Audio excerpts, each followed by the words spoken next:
नमस्कार दोस्तों, हिंदी साहित्य की यात्रा में आप सभी का स्वागत है। आज हम कक्षा 10वीं के पाठ्यक्रम से एक ऐसे महाकवि के पास चल रहे हैं जिन्होंने न केवल कविता लिखी बल्कि जीवन जीने का मार्ग दिखाया है। जी हाँ, हम बात कर रहे हैं कबीरदास जी की। कबीर के दोहे केवल किताबी ज्ञान नहीं है, बल्कि ये वे दर्पण है जो समाज की कुरीतियों और हमारे अपने अहंकार को साफ दिखाते हैं। आज हम समझेंगे कि कैसे कबीर की सद्गुणी भाषा आज के आधुनिक युग में भी उतनी ही प्रासंगिक है। तो चलिए बिना किसी देरी के कबीर की वाणी के रस में डूबते हैं। जाने से पहले कबीरदास के परिचय के बारे में थोड़ा सा जान लेते हैं। महात्मा कबीरदास का जन्म सन 1398 ईस्वी में काशी में हुआ था। उनकी प्रामाणिक जीवनी उपलब्ध नहीं है। कहा जाता है कि एक मुसलमान दंपत्ति नीरू और नीमा को यह नवजात बालक लहरतारा नामक तालाब के पास मिला था। निसंतान दंपत्ति ने इस बालक का बड़े प्यार से पालन पोषण किया। उनकी पत्नी का नाम लोई था। कमाल और कमाली उनके बेटा बेटी थे। कबीर का मौरूसी पेशा कपड़ा बुनना था। उसी काम से वे अपना भरण पोषण करते थे। कबीरदास ज़्यादा पढ़े लिखे नहीं थे। उन्होंने खुद लिखा है, मसी कागज छुओ नहीं, कलम गहियो नहीं हाथ। लेकिन वे अपने सूक्ष्म अनुभव, प्रखर ज्ञान, बुद्धि और विवेक के बल पर धर्म तथा समाज के मार्गदर्शक बन गए। वे समाज विरोधी बातों पर बड़ी निर्भीकता से चोट करते थे। तीर्थाटन, मूर्ति पूजा, अंधविश्वास, बाह्याडंबर, छुआछूत, दिखावे आदि का वे डट कर विरोध करते थे। वे ईश्वर को निर्गुण निराकार मानते थे और भक्ति को महत्व देते थे। वे सदाचार, भाईचारे, सच्चाई और धार्मिक सहिष्णुता का प्रचार करते थे। वे सभी मनुष्यों को बराबर मानते थे। रामानंद उनके गुरु थे। साधना के मार्ग पर गुरु की सहायता को वे जरूरी मानते थे। उनकी वाणियों को उनके शिष्यों ने बीजक में संग्रहित किया है। इसके 3 भाग हैं, साखी, शबद और रमैनी। कबीरदास मूलतः संत थे, इसलिए वे विभिन्न स्थानों के विभिन्न संतों के संपर्क में रहे हैं। इसी कारण से उनकी भाषा मिश्रित या सद्गुणी हो गई है। उनकी भाषा में अवधी, ब्रज, खड़ी बोली, पंजाबी, गुजराती, राजस्थानी, अरबी, फारसी आदि भाषाओं के शब्द मिल जाते हैं।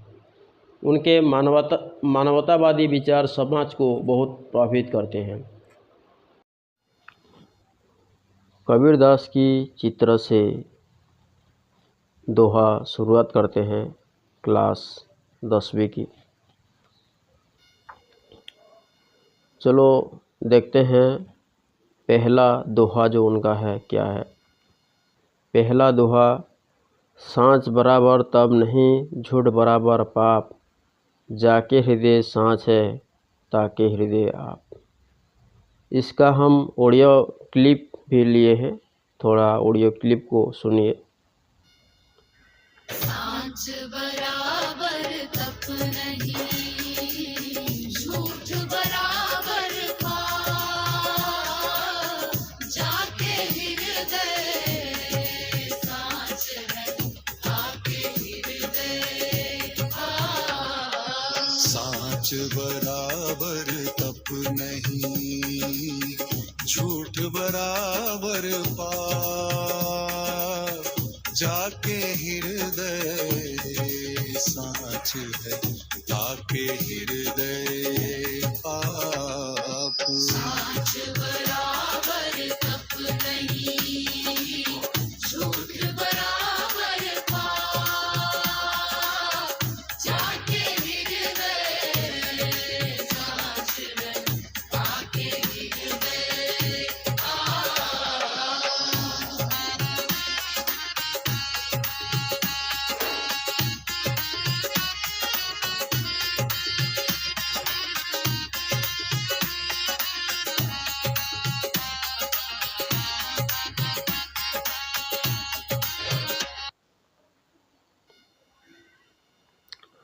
कठिनदायक शब्द दोहा में जो था, सांच का मतलब है सच यानी सत्य, ईमानदारी, सच्चाई। तप का मतलब होता है साधना, ईश्वर प्राप्ति के लिए किया गया कठिन परिश्रम या पुण्य। बराबर यानी समान, तुल्य भी बोला जाता है। झूठ, झूठ का मतलब है असत्य, फरेब, छल भी बोला जाता है। पाप, पाप का मतलब है अधर्म, दुष्कर्म, बुराई। जाके का मतलब है जिसके। हृदय मतलब है हृदय यानी मन, अंतर्मन, आत्मा। ताके का मतलब है उसके। आप का मतलब स्वयं ईश्वर यानी परमात्मा। उस दोहा जो है, दोहा का भावार्थ और विश्लेषण इस प्रकार का है कि कबीरदास जी ने यहाँ पे सत्य के महत्व को सर्वोच्च स्थान दिया है।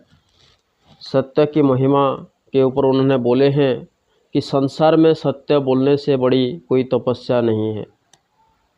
यदि व्यक्ति केवल अपने आचरण में सत्य को अपना ले तो उसे किसी अन्य कठोर साधना या पूजा पाठ की आवश्यकता नहीं पड़ती। कबीरदास ने झूठ को बहुत तेज़ी से विरोध किए हैं, यानी जो झूठ बोलता रहता है उसको पाप जैसा ही माने हैं। ठीक इसके विपरीत बोले हैं, झूठ बोलने को कबीर ने सबसे बड़ा पाप माना है। झूठ व्यक्ति की आत्मा को मलिन यानी अशुद्ध कर देता है और ईश्वर से दूर ले जाता है। फिर बोले हैं ईश्वर का निवास। इस दोहे में उन्होंने बोले हैं दूसरी पंक्ति में कि कबीर एक गहरा आध्यात्मिक सत्य प्रकट करते हैं। वे कहते हैं कि जिसके हृदय में सत्य का वास होता है उसी के मन में ईश्वर का निवास होता है। तो कंक्लूजन यहाँ पे मिलता है कि हमें सिखाता है कि ईश्वर को खोजने के लिए कहीं बाहर जाने की आवश्यकता नहीं है।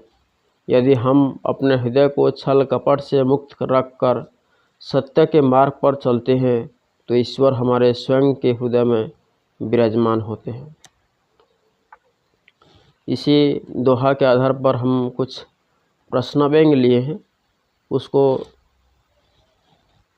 देखते हैं क्या है। पहला प्रश्न है,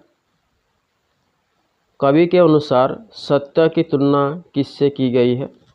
ऑप्शन है तपस्या, धन, पुण्य, ज्ञान। यहाँ पे प्रश्न पूछा गया है कि सत्य के सांच की तुलना किससे की गई है, तो इसका सही आंसर है तपस्या। यानी दोहे की पहली पंक्ति में सांच बराबर तब नहीं स्पष्ट करती है कि सत्य बोलना सबसे बड़ी तपस्या के समान है। नेक्स्ट, दोहे के अनुसार सबसे बड़ा पाप क्या है? ऑप्शन है चोरी करना, निंदा करना, झूठ बोलना, हिंसा करना। तो इसका सही आंसर है झूठ बोलना। दोहे की पंक्ति झूठ बराबर पाप बताती है कि झूठ बोलने से बड़ा कोई दूसरा पाप नहीं है। नेक्स्ट प्रश्न, पद्यांश में आप शब्द किसके लिए प्रयुक्त हुआ है? ऑप्शन है कबीर के लिए, स्वयं पाठक के लिए, ईश्वर के लिए या गुरु के लिए। तो इसका सही आंसर है ऑप्शन नंबर सी, ईश्वर के लिए। भक्ति साहित्य में आपका प्रयोग अक्सर परमात्मा या ईश्वर के साक्षात निवास के लिए किया जाता है।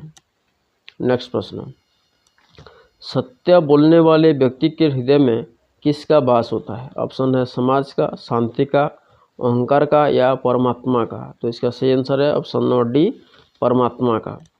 दोहे के अनुसार जिसके हृदय में सत्य है वहाँ ईश्वर स्वयं निवास करते हैं, यानी ताकि हृदय आप। नेक्स्ट, हृदय शब्द का मानक हिंदी रूप क्या है? ऑप्शन है हरिद्वार, हीरा, हरा भरा, हृदय यानी दिल। तो इसका सही आंसर है ऑप्शन नंबर डी, हृदय। हृदय ब्रज अवधि सदुक्कड़ी भाषा का शब्द है जिसका तत्सम रूप हृदय है।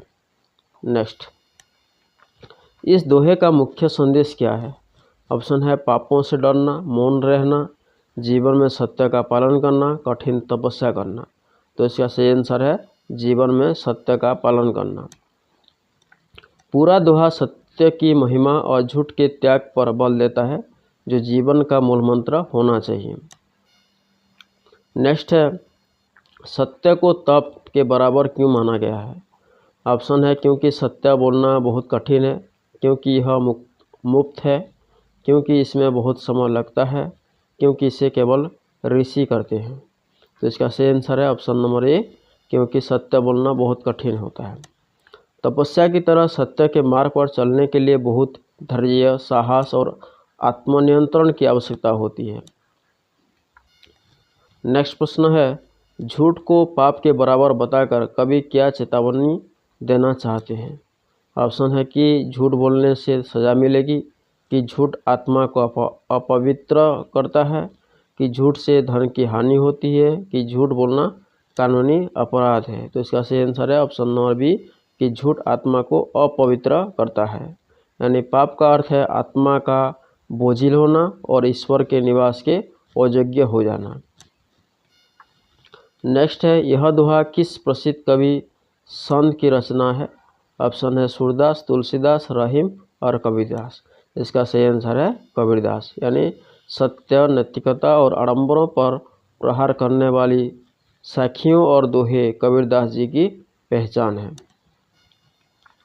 नेक्स्ट पंक्ति है, जो तोको कांटा बोवे ताही बोए तो फूल, तोको फूल को फूल है, बाको है त्रिशूल। यहाँ पे कठिनदायक शब्द है तोको। तोको का मतलब है तुझे, तुम्हारे लिए। बोवे का मतलब है बोता है, लगाता है। ताही का मतलब है उसे, उसके लिए। बाको का मतलब है उसका। त्रिशूल का मतलब है यहाँ कष्ट या दंड के प्रतीक के रूप में उपयोग किया गया है।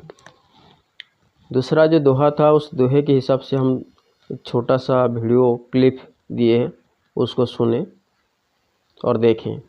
जो तोको कांटा बुए ताही बोए तू फूल, तोकू फूल को फूल है, बाको है त्रिशूल। जो तो उसका विश्लेषण है इस प्रकार का है कि कबीरदास जी का यह दोहा मानवीय व्यवहार और क्षमा की शक्ति पर आधारित है।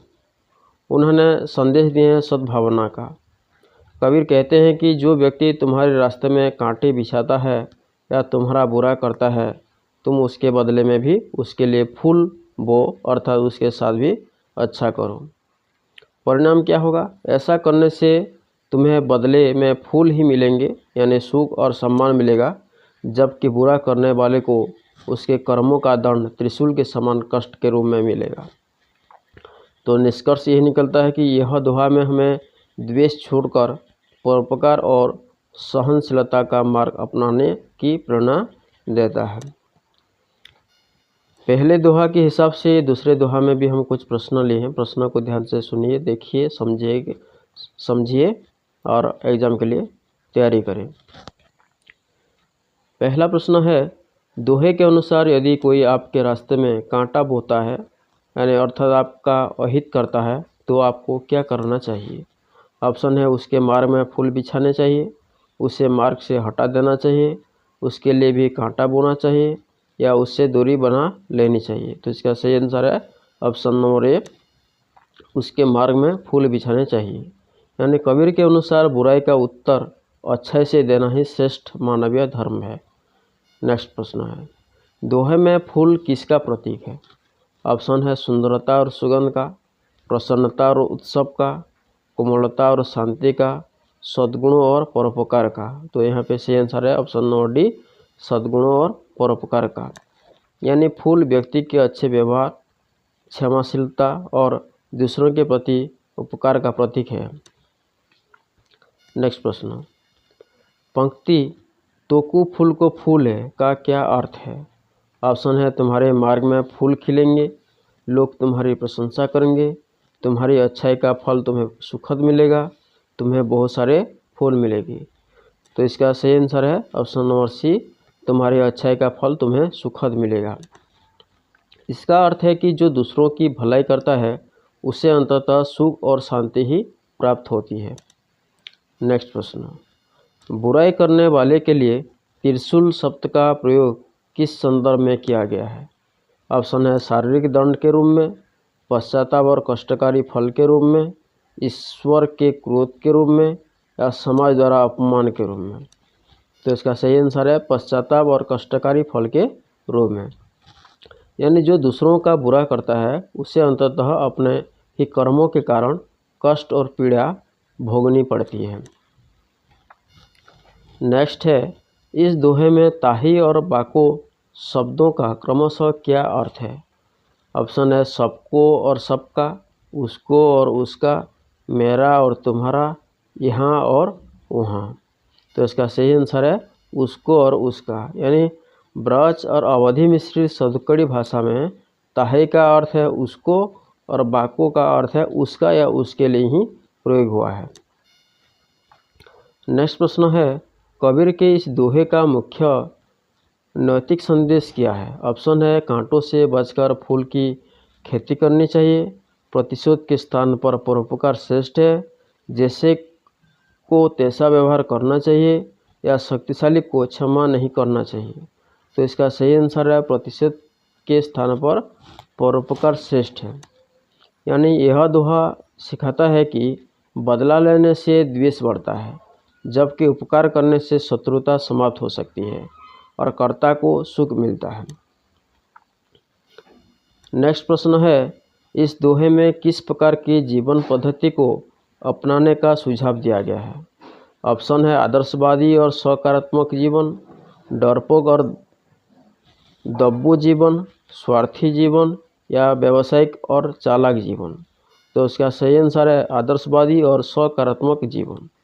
यानी बुराई के बदले अच्छाई करना एक उच्च आदर्श है जो जीवन में सकारात्मकता लाता है। नेक्स्ट प्रश्न है, कबीर की भाषा को सदुक्कड़ी क्यों कहा जाता है? जैसा कि इस दोहे के शब्दों से झलकता है। क्योंकि यह केवल कविताओं में उपयोग होती है, क्योंकि इसमें अनेक प्रांतीय बोलियों के शब्दों का मिश्रण है, क्योंकि यह साधुओं की गुप्त भाषा है, क्योंकि इसमें केवल संस्कृत के शब्द हैं। तो इसका सही आंसर है क्योंकि इसमें अनेक प्रांतीयों बोलियों के शब्दों का मिश्रण है। यानी कबीर के भ्रमणशील स्वभाव के कारण उनकी भाषा में राजस्थानी, पंजाबी, ब्रज, अवधी आदि के शब्द मिलते हैं। नेक्स्ट प्रश्न है, दोहे के माध्यम से कांटा बोने वाले को क्या चेतावनी दी गई है? ऑप्शन है उसकी बुराई का फल उसे ही कष्ट देगा, उसे जेल हो जाएगी, उसे भी कांटा ही चुभेगा, या उसे समाज से बाहर कर दिया जाएगा। तो इसका सही आंसर है उसकी बुराई का फल उसे ही कष्ट देगा। यानी चेतावनी यह है कि दूसरों के लिए बोए गए कांटे अंततः स्वयं के लिए ही घातक और पीड़ादायक सिद्ध होंगे। तीसरा जो दोहा है, धीरे धीरे रे मना धीरे धीरे सब कुछ होया, माली सिंचे सो घड़ा रीति आए फल होया। ये एक छोटा सा वीडियो क्लिप है, उसे सुने और याद कीजिए। धीरे धीरे रे मना धीरे धीरे सब कुछ होए, माली सींचे 100 घड़ा ऋतु आए फल होए।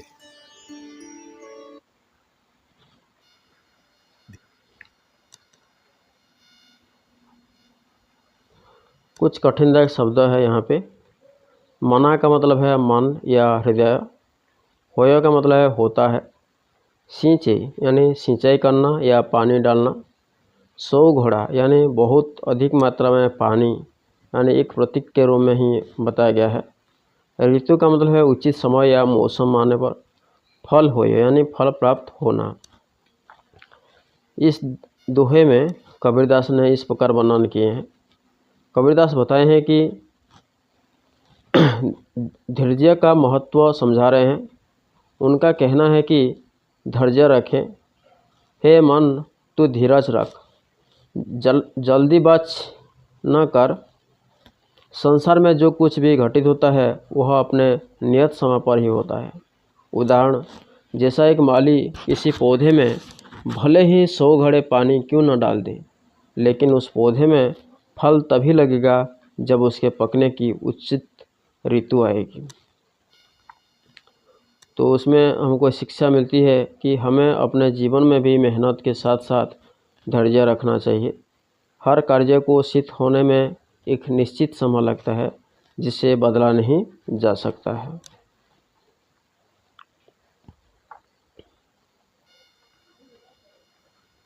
कुछ प्रश्न है। धीरे धीरे रे मना में मना शब्द का क्या अर्थ है? ऑप्शन है मनुष्य, मन, अहंकार, बुद्धि। तो सही आंसर है मन है। नेक्स्ट प्रश्न है, माली के 100 घड़े पानी सींचने पर भी फल कब लगता है? ऑप्शन है जब पेड़ बड़ा हो जाए, जब खाद डाली जाए, जब ऋतु आती है, जब माली चाहे। तो इसका सही आंसर है जब ऋतु यानी मौसम आती है। नेक्स्ट प्रश्न, इस दोहे का मुख्य संदेश क्या है? ऑप्शन है कड़ी मेहनत करना, ईश्वर की भक्ति करना, धैर्य रखना या समय का पाबंद होना। तो इसका सही आंसर है धैर्य रखना चाहिए। नेक्स्ट प्रश्न है, ऋतु आए फल होय का क्या तात्पर्य है? ऑप्शन है सब कुछ प्रकृति पर निर्भर है, हर कार्य के सिद्ध होने का एक निश्चित समय होता है, पानी डालने से फल नहीं मिलता है, माली का काम केवल पानी डालना है। तो इसका सही आंसर है हर कार्य के सिद्ध होने का एक निश्चित समय होता है। सभी बच्चों को धन्यवाद। कबीरदास ने एक अनमोल विचार बोले हैं। विचार यही है कि धैर्य और करुणा ही जीवन का वास्तविक आधार है। फिर बोले हैं, बुराई का उत्तर भलाई से और कठिन समय का उत्तर धैर्य से करना चाहिए। ये कबीरदास की वाणी है। सभी को फिर एक बार धन्यवाद।